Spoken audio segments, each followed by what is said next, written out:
আসসালামু আলাইকুম, টাইম ট্রাভেলের পক্ষ থেকে স্বাগতম। হ্যালো এভরিওয়ান, আজকের ভিডিও জিনিসপুর কালী মন্দির। এটি নরসিংদী জেলার সদর উপজেলার জিনিসপুর গ্রামেই অবস্থিত। এই কালী মন্দির সত্যি অনেক সুন্দর দেখতে। এটি হচ্ছে এই কালী মন্দিরের বাহিরের অংশ, এভাবেই অনেক আকর্ষণীয়। এই কালী মন্দির উপলক্ষে প্রতিদিন অসংখ্য হিন্দু ধর্মাবলম্বীরা আসেন এবং অসংখ্য দর্শনার্থীরা এই কালী মন্দির দেখার জন্য আসেন। এভাবেই পাশে অনেক দোকানপাট রয়েছে। এটি হচ্ছে এই কালী মন্দিরের সামনের অংশ। এভাবেই অনেকগুলো কলম রয়েছে। মোগল আমলের কারুকাজ খচিত নির্মাণ শৈলী দ্বারা এভাবেই করেছে দৃষ্টিনন্দন। অনেক সুন্দর একটি কালী মন্দির, আপনারা আসবেন, দেখে যাবেন। এটি হচ্ছে ওটার সিঁড়ি। জিনিসপুর কালী মন্দির নরসিংদী জেলার বেশ প্রাচীন মন্দিরগুলোর মধ্যে একটি অন্যতম। এটি প্রতিদিন অসংখ্য দর্শনার্থীরা দেখার জন্য এখানেই আসেন। অনুমান করা হয় যে 1760 সালে এই জিনিসপুর কালী মন্দিরটি প্রতিষ্ঠিত হয়েছিল। দেশ রামপ্রসাদ নামের একজন বীর সাধক এই কালী মন্দিরটি প্রতিষ্ঠা করেন। সাধক দেশ রামপ্রসাদ চীন ক্রম নামের সাধন প্রণালীতে অভ্যস্ত ছিলেন এবং সেই থেকেই কালক্রমে এই গ্রামটির নাম হয় জিনিসপুর। এখানেও অনেকগুলো কলম রয়েছে, অনেক সুন্দর। সামনে ওঠার সিঁড়িও রয়েছে।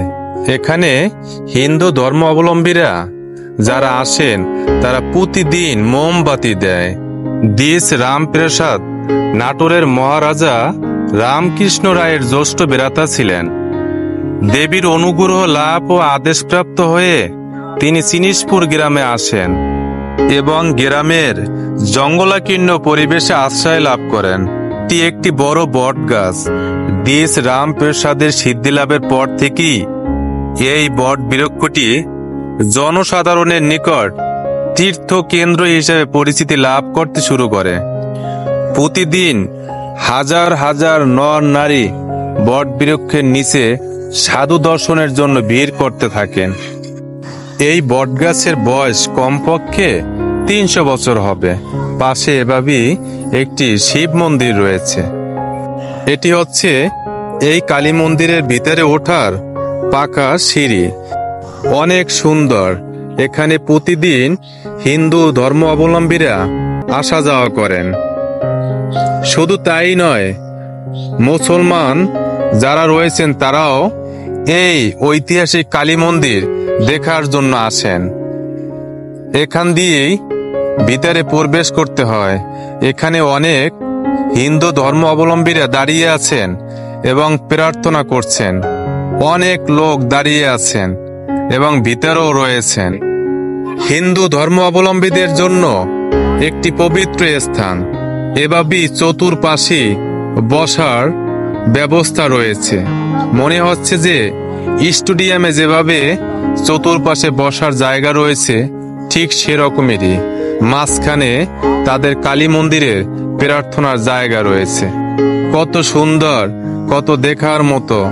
উপরে এভাবেই মোগল আমলের কারুকাজ খচিত নির্মাণ শৈলী দ্বারা করেছে আরো দৃষ্টিনন্দন। প্রথম ইতিহাসবিদ ও প্রত্নতত্ত্ববিদ যতীন্দ্রমোহন রায়ের ঢাকার ইতিহাসে গ্রন্থে শ্রী শ্রী জিনিসপুর কালী মন্দিরের অনেক ইতিহাস জানা যায়। এভাবেই উপরে একটি গম্বুজ রয়েছে, অনেক সুন্দর এবং দেখার মতো। বিপ্লবী মহারাজ ত্রৈলোক্যনাথ চক্রবর্তীর নেতৃত্বে উপনিবেশিক আমলে ব্রিটিশ বিরোধী আন্দোলনের সময় নির্জন কালীবাড়িতে বট বৃক্ষের নিচে বসে বিপ্লবীদের প্রশিক্ষণ প্রদান, লাঠি খেলা, ছোরা খেলা ও কুস্তি খেলার আয়োজন করা হতো। এই কালী মন্দির ব্রিটিশ বিরোধী আন্দোলনের সাক্ষী হয়ে এখনো দাঁড়িয়ে আছে। এক সময় এই শ্রী শ্রী জিনিসপুর কালীবাড়ির অদূরে অবস্থিত ছিল ব্রিটিশ নীলকরদের নীলকুঠি। নীলকুঠি থেকে তারা আশেপাশে জমির কৃষকদের নীল চাষে বাধ্য করার অমানবিক কার্যক্রম চালাতো এবং তাদেরকে নির্যাতন করত, অনেক কষ্ট দিত।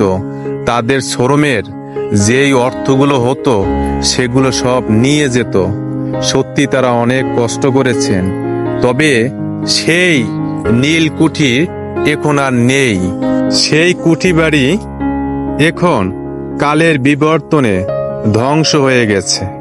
এখানে অনেক হিন্দু ধর্ম অবলম্বীরা রয়েছেন, ভিতরেও হিন্দুদের পুরোহিত রয়েছেন। এখানে তাদের অনেক প্রার্থনা করার অনেক কিছুই রয়েছেন। এভাবেই চতুর্পাশেই গ্লাসের ফ্রেম দিয়ে আটকিয়ে রাখা হয়েছে এবং তারা এটিকে পবিত্র স্থান মনে করেন। সিনেশপুর কালী মন্দিরকে ঘিরে অনেক অলৌকিক ঘটনা ঘটেছে বলে জানা যায় এবং শোনাও যায়। একবার নাকি দেবী কালী তার হাত পুকুরে দেখিয়ে তার ভক্তকে বলেছিলেন, দেখো তোর দেয়া শাখা আমি হাতে পড়েছি। এছাড়াও এই কালী মন্দিরকে নিয়ে আরো অনেক অলৌকিক ঘটনার কথা মানুষের মুখে শোনা যায়।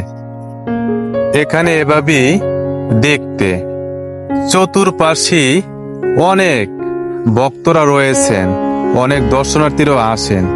কত বড় বট গাছ, কলমগুলো দেখতে অনেক আকর্ষণীয়।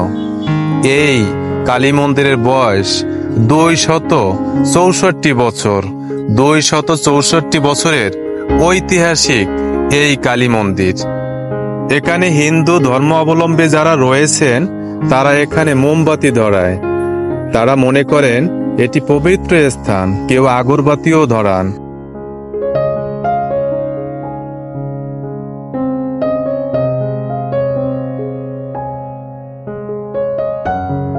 যদি এই ভিডিওটি ভালো লেগে থাকে কমেন্ট করে জানাবেন। পরবর্তীতে ভিডিও দেখার জন্য এই চ্যানেলটি সাবস্ক্রাইব করুন এবং বেল বাটনে ক্লিক করুন। আপনাদের উৎসাহ আমাকে সাহস যোগাবে।